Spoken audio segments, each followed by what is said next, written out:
नमस्कार बच्चों, आज की क्लास में आप लोगों का हार्दिक स्वागत है। और आज हम कक्षा 10वीं की सामाजिक विज्ञान की नागरिक शास्त्र की जो पुस्तक है, उस पुस्तक का एक चैप्टर है सत्ता की साझेदारी।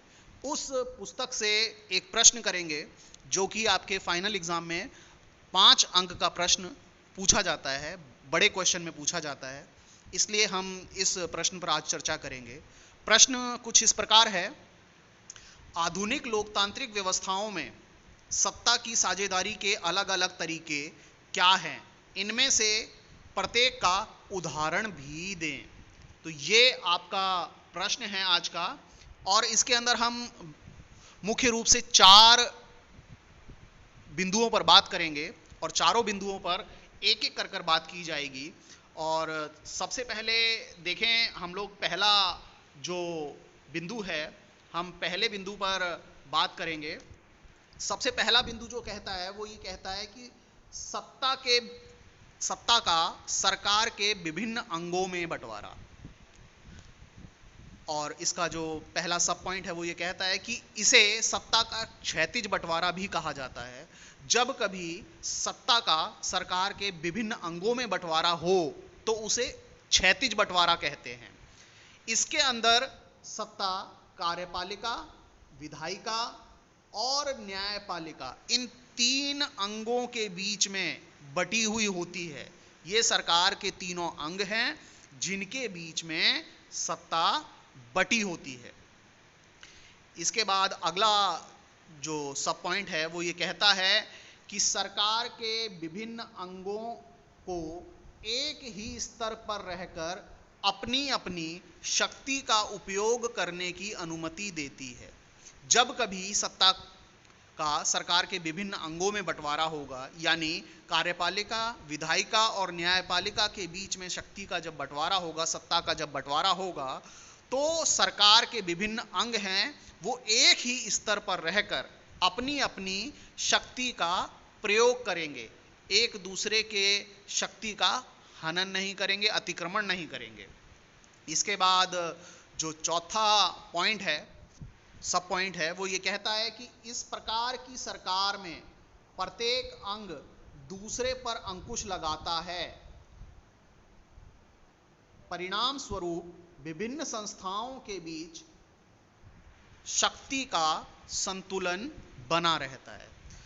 तो कहने का मतलब ये है कि जब कार्यपालिका, विधायिका और न्यायपालिका तीनों सरकार के अंग हैं, एक दूसरे पर अंकुश लगाएंगे तो उसकी वजह से, एक दूसरे पर अंकुश लगाने के कारण इन तीनों संस्थाओं के बीच में शक्ति का संतुलन बना रहता है।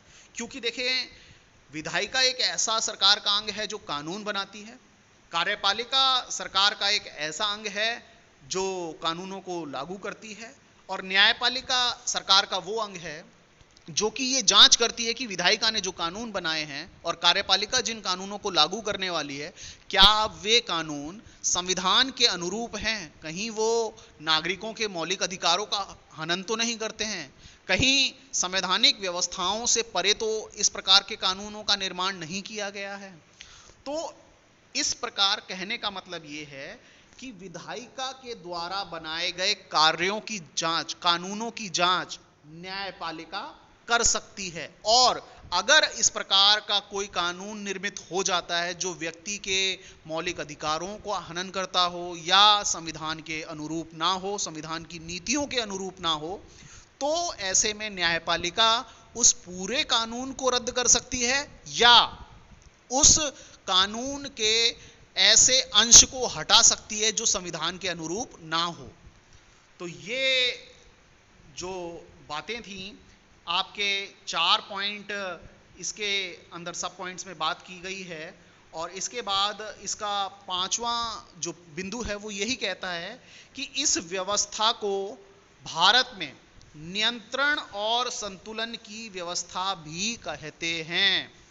और भारत के अंदर ये जो व्यवस्था मैंने आप लोगों को समझाई है कि विधायिका, कार्यपालिका और न्यायपालिका के बीच में अंकुश वाली जो बात है, वो नियंत्रण और संतुलन की व्यवस्था भारत के अंदर कहलाती है।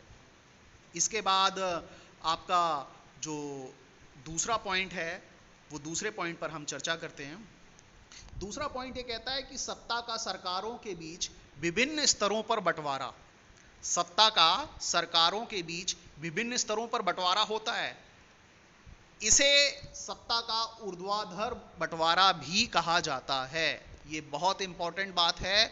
कई बार प्रश्न में आपसे सीधे सीधे सत्ता के बंटवारे के बारे में नहीं पूछा जाता, आपसे ये बात पूछी जाती है कि सत्ता के क्षैतिज और ऊर्ध्वाधर बंटवारे के मध्य क्या अंतर है, स्पष्ट करें। तब आप सिर्फ इन 2 पॉइंट्स को लिखेंगे। जो पहला पॉइंट मैंने आपको समझा दिया है और अब जो दूसरा पॉइंट समझा रहा हूं। तो सत्ता का सरकार के विभिन्न स्तरों पर जब बंटवारा होता है तो उसे सत्ता का ऊर्ध्वाधर बंटवारा भी कहते हैं। इसके बाद इसमें केंद्रीय स्तर पर एक सरकार तथा राज्य व स्थानीय स्तर पर भी एक सरकार होती है। कहने का मतलब ये होता है कि केंद्र स्तर पर पूरे देश के लिए काम करने वाली एक सरकार होगी, राज्य स्तर पर राज्य के लिए काम करने वाली एक सरकार होगी, और अगर भारत का एग्जाम्पल हम लें तो स्थानीय स्तर पर जो सरकारें होती हैं, पंचायती राज जो व्यवस्था है, वो स्थानीय सरकारों का उदाहरण है और वहाँ पर भी सत्ता का बंटवारा होता है। इस प्रकार की सरकार को संघीय सरकार या सत्ता का संघीय विभाजन भी कहा जाता है। जब कभी सत्ता का बंटवारा ऊर्ध्वाधर होगा, यानी कहने का मतलब यह है कि देश के अंदर 2 या 2 से अधिक स्तर की जब सरकारें होंगी तो उसे संघीय सरकार के नाम से भी जानते हैं। इसके बाद जो अंतिम सब पॉइंट है इसके अंदर, वो ये कहता है यहां सरकार के कार्य बटे होते हैं, वे अपने स्तर पर अपनी सीमाओं के अंदर कार्य करते हैं। उदाहरण के लिए भारत देखें, भारतीय संविधान के अंदर तीनों स्तर की जो सरकारें हैं, केंद्र स्तर की सरकार, राज्य स्तर की सरकार और स्थानीय स्तर की सरकार, भारतीय संविधान की 7वीं अनुसूची में इन सभी की शक्तियों का वर्णन स्पष्ट रूप से किया गया है। और जब इनके कार्य बटे हुए हैं, जब ये तय है संविधान के हिसाब से कि कौन सी सरकार को क्या काम करना है, तो किसी भी प्रकार के विवाद के खड़े होने की कोई भी संभावना नहीं रह जाती है। तो यही सत्ता का सरकारों के विभिन्न स्तरों पर बंटवारा है। इसके बाद चलिए हम तीसरे पॉइंट पर बात कर लेते हैं। तीसरा जो पॉइंट कहता है, तीसरा पॉइंट आप लोग अगर देख रहे हैं तो यहाँ राजनीतिक दलों, दबाव समूहों तथा आंदोलनों के बीच सत्ता का बंटवारा। इसके अंदर फर्स्ट पॉइंट देखें आप, फर्स्ट सब पॉइंट जो है, लोकतंत्र नागरिकों को अपना नेता चुनने और निर्वाचित करने की शक्ति देता है। देखें, लोकतंत्र एक ऐसी शासन व्यवस्था होती है जहां पर जनता अपनी सरकार को अपनी पसंद से चुनती है, और लोकतंत्र में नागरिकों को अपना नेता चुनने और निर्वाचित करने की पूरी शक्ति होती है। यह स्वतंत्रता राजनीतिक दलों के द्वारा दी गई है। जो चुनाव जीतते हैं, जो राजनीतिक दल चुनाव जीतते हैं, वो ये स्वतंत्रता लोगों को देते हैं कि वो अपना नेता चुने, निर्वाचित करें, अपनी पसंद से नेता चुने और निष्पक्ष रूप से चुनाव में पार्टिसिपेट करें। सत्ता में आने के लिए विभिन्न राजनीतिक दलों के बीच में प्रतिस्पर्धा होती है। सत्ता को प्राप्त करने के लिए, सरकार बनाने के लिए जितने भी राजनीतिक दल किसी देश के अंदर उपस्थित होते हैं, जैसे भारत की अगर हम बात करें तो भारत में बहुदलीय पद्धति है, बहुदलीय राजनीतिक पद्धति है, और यहाँ पर सत्ता को प्राप्त करने के लिए दर्जनों राजनीतिक दल उपलब्ध हैं, और वो सभी कानून के दायरे में रहकर सत्ता को प्राप्त करने के लिए, सरकार को बनाने के लिए प्रतिस्पर्धा करते हैं, निष्पक्ष रूप से चुनाव लड़ने का प्रयास करते हैं, और ये प्रयास करते हैं कि चुनाव में जीतकर अपनी सरकार को स्थापित कर पाएं। कभी कभी 2 और 2 से अधिक राजनीतिक दल मिलकर गठबंधन सरकार का गठन करते हैं। इस गठबंधन में शामिल सभी राजनीतिक दलों के बीच सत्ता का बंटवारा होता है।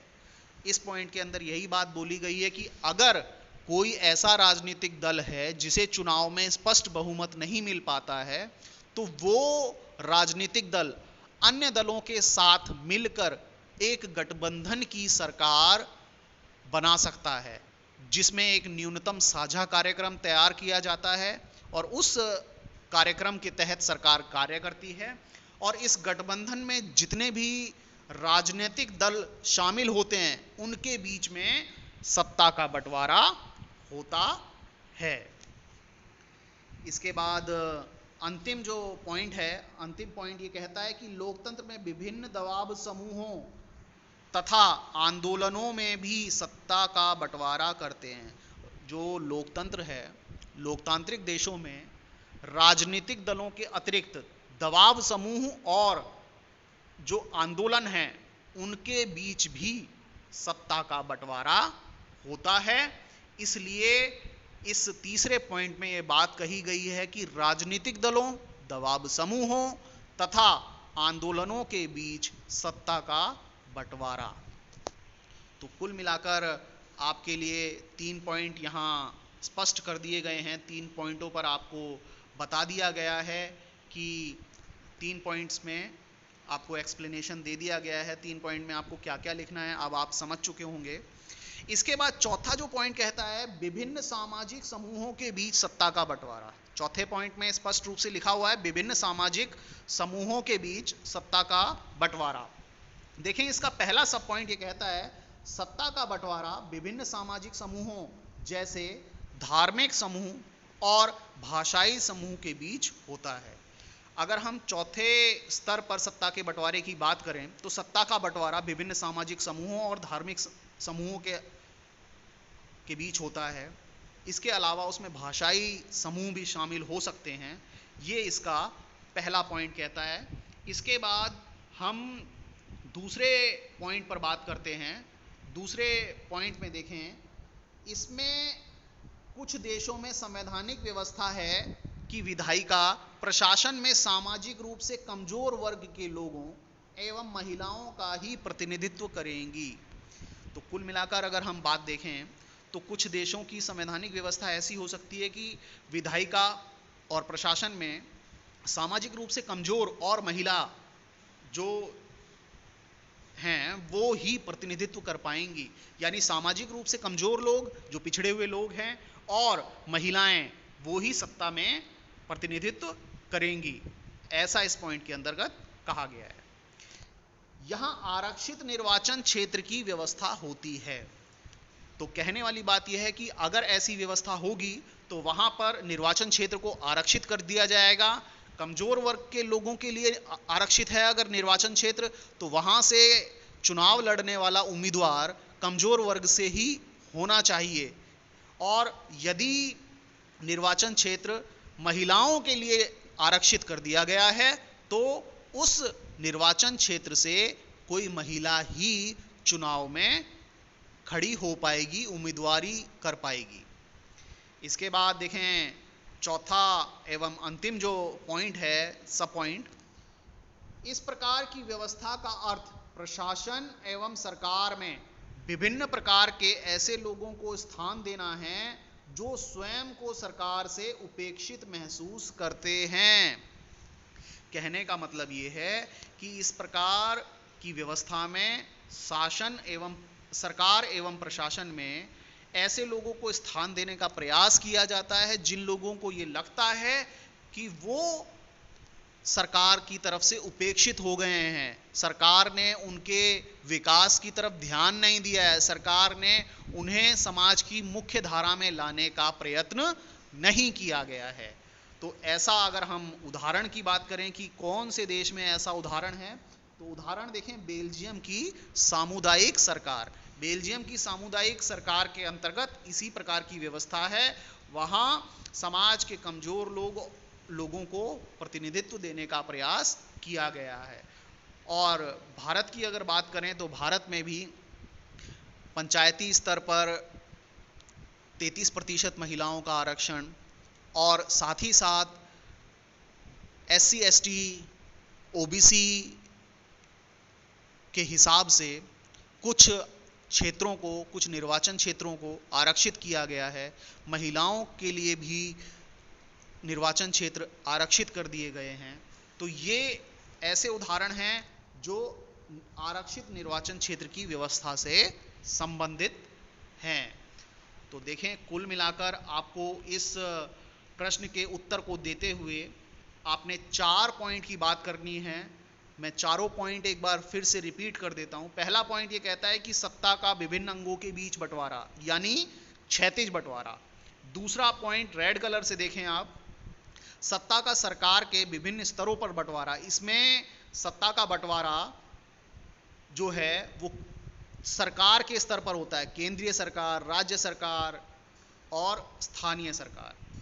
इसके बाद सत्ता का जो बंटवारा है वो राजनीतिक दलों और दबाव समूहों के अलावा आंदोलनों के बीच में सत्ता का बंटवारा होता है। और जो अंतिम पॉइंट है वो ये कहता है कि विभिन्न सामाजिक समूहों के बीच में सत्ता का बंटवारा। तो कुल मिलाकर आपने इन चारों पॉइंट्स की बात करनी है। हो सकता है आपसे किन्हीं 2 पॉइंट्स पे बात पूछी जाए, हो सकता है आपसे चारों पॉइंट्स को लेकर बात पूछी जाए, या हो सकता है डायरेक्ट आपसे क्वेश्चन इसी तरह से पूछा जाए जिस तरह से क्वेश्चन मैंने आप लोगों को दिखाने का प्रयास किया है, मैंने लिखने का प्रयास किया है। हो सकता है इसी तरह से आपके पास प्रश्न आ जाए। तो आपको प्रश्न किसी भी तरह से घुमा फिरा कर दे, लेकिन यदि मेरी जो बातें हैं आपको समझ आ गई होंगी तो आप उस प्रश्न का उत्तर बहुत आसानी से कर पाएंगे और अधिकतम अंक लेकर आ पाएंगे। उम्मीद है आप अपने प्रश्न को बहुत अच्छे से तैयार करेंगे। धन्यवाद।